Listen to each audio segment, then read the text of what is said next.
Danes smo tukaj z vsemi 4 vodji na usposabljanju iz pirofobije.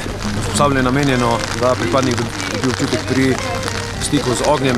Pripadnik pride na izhodiščno točko, vzame izhodiščni položaj in ko inštruktorji vržejo molotov v pripadnika, potem sam pripadnik otrese ogenj iz sebe, potem nazaj stopi na izhodiščni položaj in vzame mesto v kordonu.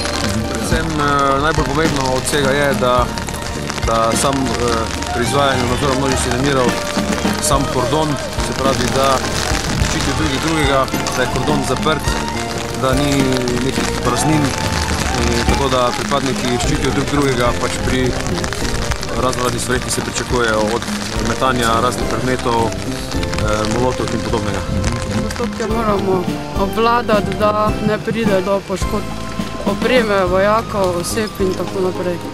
Strah ne, zaradi tega, ker je to v bistvu že moje 3. usposabljanje.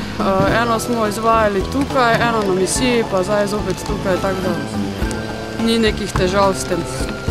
Druga aktivnost je usposabljanje iz CS-a, držljivci, to so neobojna obojna sredstva. Enaka zadeva se pravi, da pripadnik dobi občutek v stiku z temi držljivci. Za misijo se vedno odločim, zaradi tega, ker je nekaj novega. Vedno je neka ekipa, s katero pač imaš željo iti, ker se dobro razumeš. Pomembno je tudi iz finančnega vidika, ker si s tem pomagaš v privatnem življenju, da pač lažje živiš, tudi si lahko ustvariš. Glede na prikazano sem zadovoljen, vidi se, da so ljudje motivirani in so res vložili svoj trud v to usposabljanje.